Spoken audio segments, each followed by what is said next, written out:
chegou rindo, pá, isso aqui, um abração fortão, puta energia, meu. Tá vendo? Eu acho que tem que ser assim. Na real, eu sempre fui assim. Eu sempre fui muito de bem com a vida, energia positiva, porque eu acho que se eu tiver uma energia ruim, eu atraio coisas ruins. Então, não quero. Então, eu sempre tento fazer o possível pra estar sempre com energia positiva. Mesmo quando eu tô mal, eu faço o possível pra, tipo, virar a chavinha e falar, não, senão eu vou atrair isso. E aí eu volto de novo pra energia positiva. Porque eu acho que isso não. Onde que você aprendeu isso? Então, eu sempre gostei muito de ler sobre qualquer coisa que tem a ver com autoajuda, esse negócio. Eu li muito a vida inteira. É mesmo? E eu acho que de verdade ajudou muito, assim, na minha vida. Já pega 2 livros meus pra ela. Já entreguei pra ela. Eu já quero, de verdade, pode passar mesmo. É verdade. Porque eu gosto mesmo. Então Não promete que eu vou cobrar Não, isso daí. já a gente vai buscar daqui a pouco. Mas eu sempre tive isso, assim, de energia positiva, de achar que eu atraio o que eu penso, que eu transmito pro universo, nessas coisas assim. E aí eu acho que sempre me trouxe muita coisa boa de volta, assim. Até brinco, né? Nossa, eu devo ter uma sorte muito grande, porque tudo que eu realmente penso e eu jogo pro universo, ele volta pra mim do jeito que eu espero que volte. Então isso eu acho que é muito importante, assim. É muito positivo. Nesse momento que você tá vivendo, nessa explosão absurda, assim, qual foi o momento que você realmente percebeu que precisava usar essa ferramenta? Eu acho, na verdade, desde antes, quando eu vi que tava no processo ainda pra entrar no programa, né? Porque aí eu já...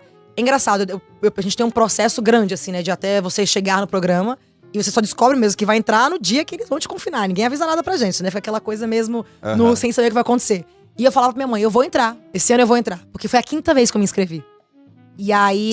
Na sequência? Não, eu me inscrevi, eu tinha 18 anos, 19, quando eu era bem novinha. Okay. Depois eu morei fora um tempo, aí voltei pro Brasil. Me inscrevi quando eu tinha 23 e 24. E aí eu me inscrevi agora com 29 anos, que foi no ano passado. Tá. Então aí nessa 5ª... Eu me inscrevi tipo assim, era pandemia, aquele negócio. Eu falei, vou tentar, mas é a última vez, sabe assim? Eu tinha 5 anos quando eu me inscrevia. E eu falei, vou tentar. Quando mandaram um e-mail, né, que eu tava no processo seletivo, primeira entrevista, eu falei assim pra minha mãe, esse ano é meu, eu tenho certeza que eu vou entrar. E ela falava assim, mas você nunca teve essa certeza antes? Eu falei, pois é, esse ano eu tenho certeza. Os outros anos eu não sentia essa energia, esse ano eu vou entrar, tenho certeza. E aí foi andando as coisas, eu falei, tá vendo, mãe? Vai dar certo. E assim, eu sempre fui muito assim. Quando eu recebi que eu ia pro programa, quando eu fui mesmo pra confinamento, falei, cara, eu vou entrar e eu vou tentar ganhar. Eu não sei se eu vou conseguir, mas eu vou tentar. Porque assim, eu falava, não, eu não vou entrar lá pra poder ser mais um e depois ser esquecida depois daqueles 15 minutos de fama, né, que as pessoas falam. Certo. Então eu sempre fui, não, eu vou fazer história. Porque eu tinha muito medo de passar despercebida. Eu até brincava com o Gil dentro da casa, a gente brincava sobre isso. Que a gente falava, não, passar despercebido aqui não é legal, ainda mais pra gente que já era fã de reality show, né? E aí, acho que eu não passei despercebida. Não passou. Não passou. Então, pô, essa tua mentalidade, essa mentalidade positiva, forte. Sim, sempre tive. Competidora. De onde que ela veio? Não veio só dos livros, né? Não, mas eu sempre fui assim, acho que foi educação mesmo. A minha mãe, ela também sempre me educou desse jeito. Minha mãe, assim, pra começar, né? Vamos desde o início aqui da história da vida aqui. Eu tô muito curioso pra saber a história da tua mãe, tá? Então, a minha mãe, ela é uma policial militar, que me criou sozinha, praticamente. E aí ela criou, não só eu, mas a minha mãe, ela cuidava da minha avó, que morava com a gente, da mãe dela. E eu tenho uma tia que tem autismo. É um grau baixo de autismo, mas ela tem autismo. Então minha mãe, ela meio que criou 3 pessoas dentro de casa, não era só eu. Então minha mãe, ela sempre foi muito guerreira, muito forte. Então eu via isso da minha mãe e ela tinha... Nossa, minha mãe passava cada perrengue. E mesmo assim, ela... Ó, dá até vontade de chorar quando eu começo a falar. E mesmo assim, muito ela... bonito. Nossa, mas eu... É Vou bonito. segurar. E mesmo assim, ela não parava, não existia. E eu falava, nossa, tipo, desde criança eu olhava pra minha mãe e falava, meu Deus, eu acho que eu tenho que ser igual a ela. E quando eu via que eu tava ficando mal, minha mãe, ela nunca foi triste. Se você vê minha mãe, o pessoal que conhece minha mãe é alegre, assim, que chega a dar até raiva de tão alegre que ela é o tempo todo. E eu sempre via isso na minha mãe. Então eu queria ser igual a ela. Eu via ela uma puta mulher batalhadora que conseguia fazer tudo. Ela sofreu muito a me criar. Mas eu tive tudo. Nunca faltou nada pra mim.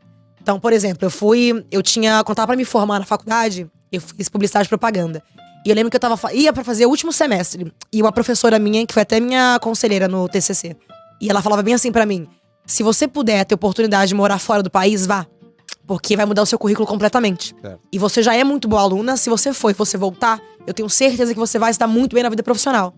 Eu tinha 17 anos, e aí eu falei, 17, quando eu entrei na faculdade. Depois, isso aí quando aconteceu, eu tinha uns 19, né, quando ela falou isso. E aí ela falou assim, olha, tenta isso. Só que eu não tinha dinheiro pra morar fora, né? Isso aí pra mim era uma coisa assim, eu nunca tinha ido pra fora do Brasil. Nunca tinha saído do Brasil. E aí eu falei pra minha mãe, então, uma professora minha me falou isso. Cara, minha mãe, ela tirou lá, leite de pedra, literalmente. E falou, não, você acha que você quer fazer isso, que é o seu sonho? Vai te ajudar, então vamos fazer. Ela me mandou pra fora do país, pela primeira vez quando eu fui, eu tinha 19 anos. Sim. E eu não sabia falar nada de inglês. E naquela época não tinha nenhum Google Translate, assim, pra gente poder pegar o celular e, entendeu? Não tinha essas coisas. Isso há 10 anos atrás, isso não existia. A internet ainda era no computador. Não tinha ainda os smartphones como tinha hoje. Tava começando o smartphone. Mas aqui no Brasil ainda não era uma coisa que tinha forte, assim. Internet era uma coisa que não era que nem hoje em dia, esse negócio, esses tantos gigas que tem aí. Então quando eu fui, eu não falava nada de inglês. E minha mãe, ela falou, vamos, vá. E eu assim, né, meu Deus, vai dar certo. E eu, por esse negócio ser muito positiva, eu nunca tive medo. Eu sempre me arrisquei muito. Certo. E eu fui, falei... Você é filha única? Sou filha única.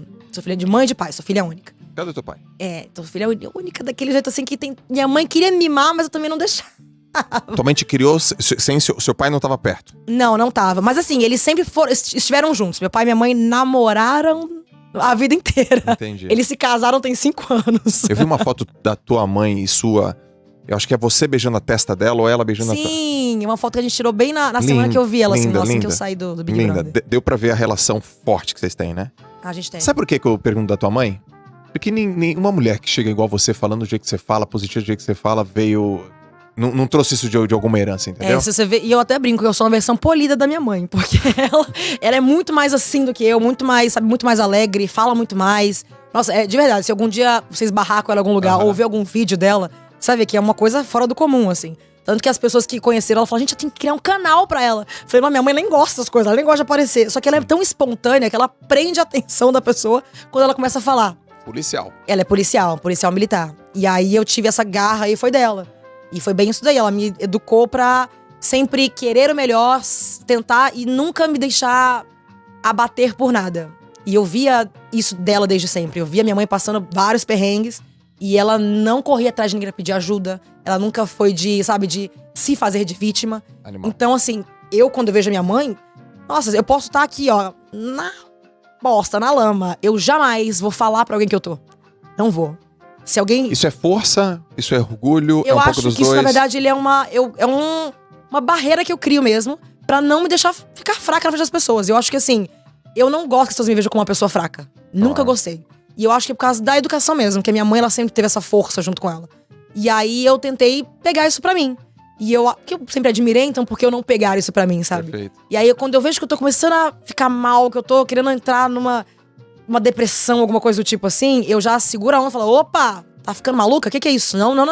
Vamos voltar aqui de novo, pezinho no chão e vamos que vamos, porque a vida tem muita coisa pra fazer e muita coisa pra acontecer.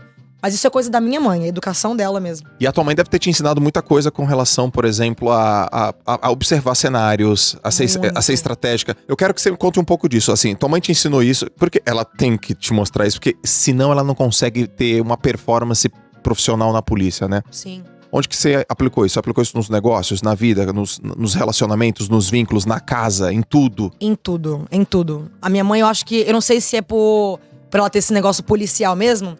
Uma coisa boba. Quando eu tava começando a sair, né? Adolescente. Começando a sair. Ela falava... Presta sempre atenção ao seu redor. Ela puxava a ficha dos moleque? Ixi, menina, até hoje. Ai, cuidado aí, viu, galera? Que ela puxa mesmo. Mas puxa. Menina, ela pergunta. E não só ela. Eu tenho um melhor amigo que também é policial, que ele fica já assim, ó. E aí, Sara? O cara já sabe. Aí ele fica assim, ó, será? Não, minha mãe, ela olha pra alguém, ela já pesca no ar aqui, ó. Se pode ou não pode eu me aproximar daquela pessoa, assim, ó. E aí você usou isso, e sempre usa? Sim, sempre usei. Na vida profissional, na vida emocional, sabe? Aí ela falava esse negócio de sair. Cuidar pra não ser assaltada, pra não ser, sabe? Tipo assim, então eu sempre fui uma pessoa que eu sempre tô olhando o meu 360 aqui. Eu posso estar falando contigo. Se aqui, ó, eu tenho uma pessoa que tá ali na porta. Se ela fizer alguma coisa, eu tô entendendo o que ela tá fazendo. E isso é uma coisa que eu aprendi com a minha mãe. E eu fico, tem que levar pra vida isso, porque isso sempre me ajudou. E aí no profissional, muito no profissional, porque no meu dia a dia, sempre trabalhei em empresas muito grandes, com muitas pessoas, onde tinha equipe, com essa coisa toda. Tá. Eu sempre fui muito de ficar atento no que tá acontecendo. Eu até brinco que, assim, se eu pensar em algum dos meus... O que eu tenho de melhor em mim, eu acho que aqui, ó, o ouvido. Nossa, eu sou muito boa de escutar as coisas, de ficar atenta no que tá acontecendo. Mas, ó, deixa eu desenhar aqui um cenário. Você é ultra positiva. Já peguei, porque eu fico pegando... É importante eu pegar um pouco do teu DNA, né? Você é ultra positiva, legal. Outra coisa, você é competitiva. Sou bastante. Isso eu acredito demais nisso. Vindo do esporte, acho que isso é importante pra caramba. Outra coisa, você tem uma percepção do teu entorno. Junta essas três coisas, que é positividade, observação e competitividade. e coloca uma situação que aconteceu que você conseguiu perceber que você usou essas 3 coisas. Assim, mas situação real, um exemplo. Sim. Lá na casa, fora, aqui quando saiu. Ou, por exemplo, imagina, né? Você saiu da casa, aquele boom, aquele barulho. Como é que você usa isso pra medir, pra analisar? Isso aqui é uma boa oportunidade, isso aqui eu tenho que esperar um pouco mais, isso aqui não é pra mim agora. Então, vamos lá. Assim que eu saí da casa, eu acho que seria melhor até o melhor exemplo. Porque eu era anônima, de repente deu esse boom, eu virei... Nem foi muito bom, né? Não, quase nada, né? Nem foi muito barulho. Imagina, só o Brasil inteiro assistindo um negócio assim. Mas assim, apareceu esse boom. Primeira coisa, quando você sai, tem muita gente querendo tomar vantagem disso daí. Dá um exemplo. Nossa, o que aparece de amigo, né? Que menino, eu nunca tive aquele tanto de amigo. Eu nunca tive tanto amigo na vida. Amigo. Meu Deus do céu. Tá bom, essa é a primeira, Aparece gente pedindo emprego, aparece amigos que eu nunca tive, gente que eu não falava há 10 anos, brotando do além, querendo forçar aquela amizade. Certo. Aparece de tudo. Legal. Aparece gente assim, quando eu saí, eu tinha pessoas que estavam trabalhando ali, ajudando nas minhas redes sociais, na minha vida aqui, na minha imagem aqui fora. E aí, eu tive que analisar todo mundo, eu tive que sair e falei, e agora? O que vai acontecer?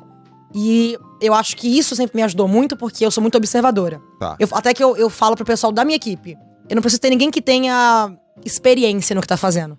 Só que eu preciso de pessoas que queiram fazer, que tenham garra pra querer fazer. Tá. Porque eu acho que experiência você ensina.